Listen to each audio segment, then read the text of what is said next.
عزیزان گرامی، امامت کا عقیدہ ایسا عقیدہ ہے کہ جس کے اندر انسان میں بالکل بھی کسی بھی طرح کا انسان نیوٹرل نہیں رہ سکتا، بے طرف نہیں رہ سکتا. یہ نہیں کہہ سکتا کہ میں امام کے ساتھ بھی ہوں اور کسی اور کے ساتھ بھی ہوں، یا امام کے ساتھ ہو یا نہیں ہو. امام علیہ السلام نے اجازت نہیں دی ہے. میں نے چند دن پہلے جو وعدہ کیا تھا میں اس کو ذرا مکمل کر دوں گا، آج میں نے وہاں پہ مکمل نہیں کیا تھا. عزیزان گرامی، مولا کے اگر آپ دیکھیں تو حکمیت کا معاملہ، حکمیت ذہنوں میں ہے نا، ایک ہوتا ہے قاضی، ایک ہوتا ہے حکم. حکم یعنی آربیٹریٹر، میں نے اسے نرس کیا تھا. جنگ ہوئی مولا کی صفین، اور معاویہ کے ساتھ جنگ ہوئی، اور اس کے بعد، اور نام میں جو ہے وہ لوگوں کی تاریخ ہے، میں کوئی ایسی بات نہیں کر رہا ہوں، تو اس لیے معاویہ کے ساتھ جنگ ہوئی. 1.5 سال سے زیادہ جنگ جاری رہی، اور جنگ جب ختم ہوئی تو کہاں پہ ختم ہوئی؟ حکمیت کے معاملے، کہ جہاں جناب مالک اشتر بلایا گیا ان کو، اور پھر آپ کی ہی جو فوج سے لوگ بغاوت کر گئے، جن کو خوارج کہا جاتا ہے. خوارج انہوں نے کہا کہ ہم جو ہے وہ یہ جنگ نہیں کرتے، کیونکہ سامنے انہوں نے قرآن اٹھا لی ہیں نیزوں پہ. آج بھی بہت سے افراد صرف قرآن قرآن قرآن دکھا رہے ہیں اور کہتے ہیں کہ میں اہل بیت کو نہیں مانتے. عزیزان گرامی، جہاں پہ بھی کوئی بغیر اہل بیت کے قرآن کو مانے گا وہ قرآن سے بھی گمراہ ہو جائے گا، کیونکہ رسول خدا فرمایا گئے یہ دونوں ایک دوسرے سے کبھی جدا نہیں ہوں گے. قرآن اور اہل بیت کبھی جدا نہیں ہے. عزیزان گرامی، انہوں نے کیا کہ آج ہمارے ہاں تشیع میں بھی میں نے دیکھا کہ بہت سے افراد یہ القاب چلا رہے ہیں کہ وہ جو ہے کہتے ہیں کہ نہیں ہم اہل القرآن ہیں، حدیث کو بھی نہیں مانتے، کسی چیز کو نہیں مانتے، صرف اور صرف قرآن. یاد رکھیے گا، جو صرف قرآن کی بات کرے گا وہ لازماً گمراہ ہو جائے گا. عزیزان گرامی، اب یہ جناب امیر علیہ السلام کے سامنے ہوا معاملہ، انہوں نے قرآن اٹھایا، مولا نے کہا بھئی یہ قرآن لے لو، یہ جو دکھا رہے ہیں اس کا واسطہ دے رہے ہیں، جنگ جاری رکھو. کہا نہیں مولا وہ قرآن کا واسطہ دے رہا ہے. مولا نے کہا اگر وہ قرآن کو مانتا ہوتا تو میرے مقابلے میں کیوں آتا؟ اور مولا نے یہ جملہ فرمایا، کہا ھذا قرآن صامت وانا القرآن الناطق، یہ خاموش قرآن ہے، میں بولتا ہوا قرآن ہوں.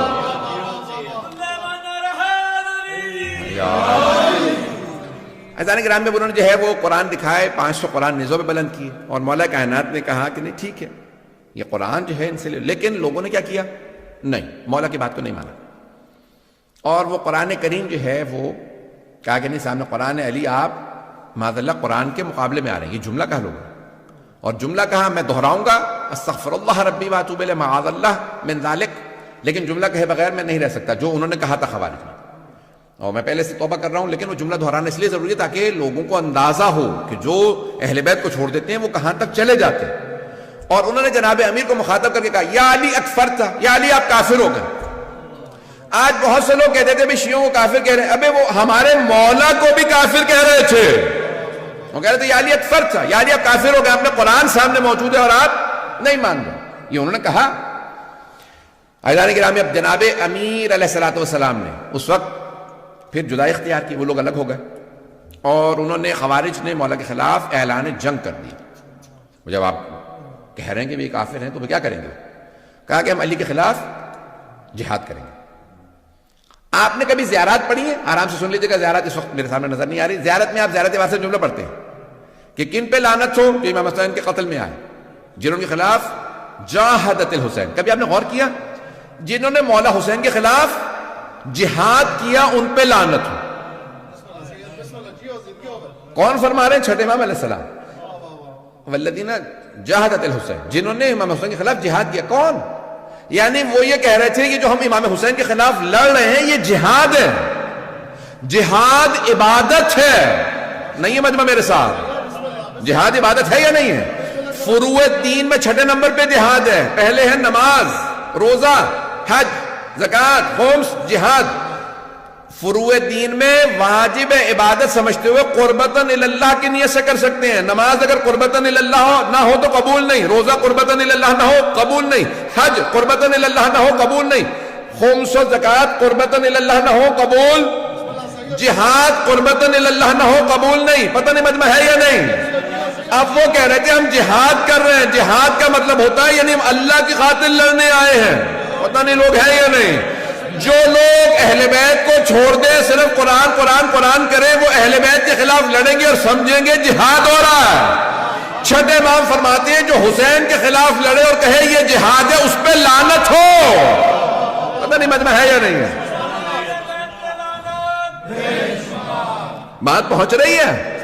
اور انہوں نے کیا کہ جناب امیر کے خلاف، میں نے کل فضائل سنایا تھا لیکن آج میں جو فضائل پیش کر رہا ہوں تھوڑی سی مختلف اینگل سے پیش کر رہا ہوں۔ جناب امیر کے خلاف انہوں نے بغاوت کا اعلان کر دیا اور نعرہ کیا بلند کیا؟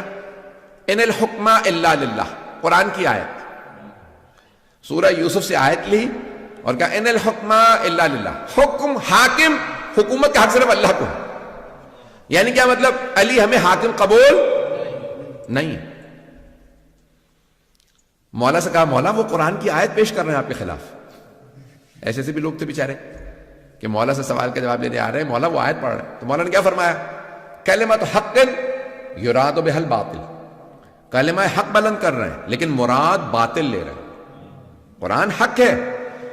پھر مولا نے فرمایا کہا کہ حکومت لابد من امیر، اللہ خود حکومت کرنے نہیں آئے گا، ایک انسان ہی حکومت کرے گا، چاہے تم اما عادل اما فاسق، چاہے عادل کی حکومت ہو چاہے فاسق کی حکومت ہو۔ تم علی جیسے عادل کے نہیں مانو گے تو پھر معاویہ سے کسی اور آدمی کے مانو گے۔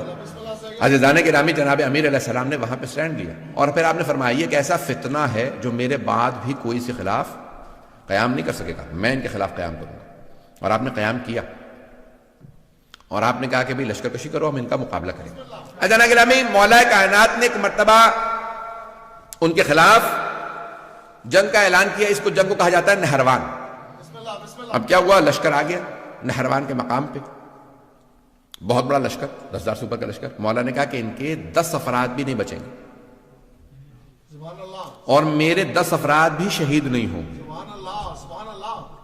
اور حضرت جندب مولا کے چاہنے والوں میں ہیں، عاشقوں میں سے، تو مولا فجر کے بعد ہیں باہر نکلے اپنے خیمے سے، تو مولا نے کہا جندب کہاں؟ کہا مولا آپ کے دشمن بہت زیادہ ہیں۔ کہا نہیں جندب رک جاؤ، مجھے تمہاری حفاظت کی ضرورت نہیں ہے، میں ہوتا تو میں حضرت جندب کی خدمت میں عرض کرتا یہ مولا کائنات ہے، یہ مشکل کشا ہے۔ اب بہرحال عزیزان گرامی مولا کچھ فاصلے سے واپس آئے، اس کے بعد کہا کہ جندب کیا دیکھ رہے ہو؟ کہا مولا زمین پہ دیکھ رہا ہوں چونٹیوں کی اتنی تعداد ہے کہ کون ان کی تعداد کو جانتا ہوگا، یہ سوچ رہا تھا کہ مولا ان کی تعداد کو کون جانتا ہوگا اتنی کام۔ جندب تمہارے مولانا صرف یہ کہ ان کی تعداد کو جانتے ہیں، میں یہ بھی بتا سکتا ہوں ان میں نر کتنے ہیں مادہ کتنی ہے۔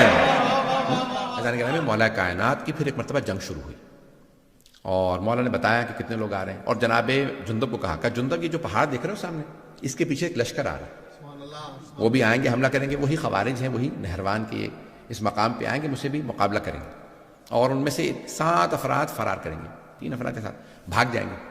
انہی میں سے فرار کرنے والوں میں سے ایک کا نام تھا عبد الرحمن ابن ملجم،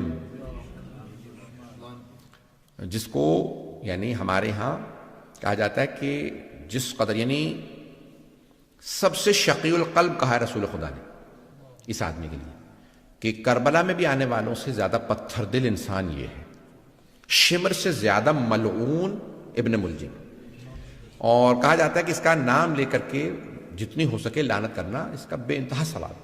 عزیزان گرامی، مولا نے پھر جنگ کی، اور مولا جو ہیں وہ عام طور سے زمین پہ کھڑے ہو کے جنگ کرتے تھے، جو آئے مقابلہ کرے، جو مارا جائے مارا جائے، جو بھاگ جائے بھاگ جائے۔ واحد جنگ ہے جہاں پہ مولا نے فرمایا، کہا اس میدان سے کسی کو بھاگنے نہ دینا۔ یہ صفین کے لیے اور نہروان کے لیے لوگوں نے کہا کہ مولا نے صرف ان کے لیے کہا اس میدان سے جو بھاگے اسے بھاگنے نہ دینا، اس کے پیچھے اس کے مقابلہ کرنے کے لیے جانا اور اس کو وہاں مار دینا۔ کہا مولا کیوں؟ جمل میں آپ نے کہا جو بھاگتا ہے بھاگ جائے، لیکن یہاں پہ آپ فرما رہے ہیں کہ جو بھاگتا ہے اسے بھاگنے بھی نہ دو۔ کہا جمل میں لوگ ماں کا نام سن کے دھوکہ کھا کے آ گئے تھے، پتہ نہیں لوگ ہیں یا نہیں، سوچ رہے تھے شاید ماں صحیح ہو اس لیے دھوکہ کھا کے آئے تھے، انہیں نہیں پتا علی حق ہے، پتہ نہیں مجمع ہے یا نہیں۔ کہا اس لیے میں نے وہاں پہ کہا تھا جو بھاگے بھاگنے دو، دھوکہ کھا کے آئے، وہاں مسلمان تھے دھوکہ کھا کے آ گئے تھے، یہاں یہ منافق ہیں، کافر ہیں، اسلام کا لبادہ ہو رکھا، کہ کوئی بھاگے اسے بھاگنے نہ دینا۔ مولا نے ایک مرتبہ ذوالفقار کھینچی، اللہ اکبر کی صدا دی، گھوڑے کو ایڑ لگائی، مولا صفوں سے اپنے گھوڑے کو دوڑاتے رہتے تھے، جہاں سے گزرتے تھے سر ہی سر نظر آتے تھے۔ کسی نے سوال کیا یا علی تلوار چل نہیں رہی، سر پہ سر گر رہے ہیں؟ میں اپنے انداز سے جواب دے رہا ہوں، مولا کہیں گے میں ذوالفقار کو روک رہا ہوں، روک نہیں رہی ہے۔ مولا نے وہاں پہ مقابلہ کیا اور بھاگنے میں صرف چند افراد ہی کامیاب ہوئے، باقی سب کو مار دیا۔ مولا نے کہا کیوں؟ یہ ایسا فتنہ ہے، یہ جہاں جائیں گے کفر پھیلائیں گے۔ اگر وہ چند افراد بھی جو بچے تھے آج اگر آپ کو داعش نظر آ رہے ہیں تو سمجھ لیں انہی کی تبلیغ کا اثر ہے۔ بات پہنچ گئی ہے ذہن گرام میں، کلیئر ہوئی ہے؟ یہ جو بھی اہل بیت کے خلاف خروج کرتا ہے چاہے کسی دور میں کرے، وہ کہتا ہے میں جا کے جنت البقیع ڈھاؤں گا، میں سامرہ پہ حملہ کروں گا، یہ جو بھی ہے اس کا مطلب ہے یہ خارجی ہے، یہ خروج کر رہا ہے امام کے خلاف۔ اور خوارج ہمارے تمام علماء نے کہا کہ وہ نجس ہیں، عین نجس، اخبث و انجس ہیں، نجس جانوروں سے بھی زیادہ۔ اس سے زیادہ کھل کے تو نہیں پڑھ سکتا ممبر سے۔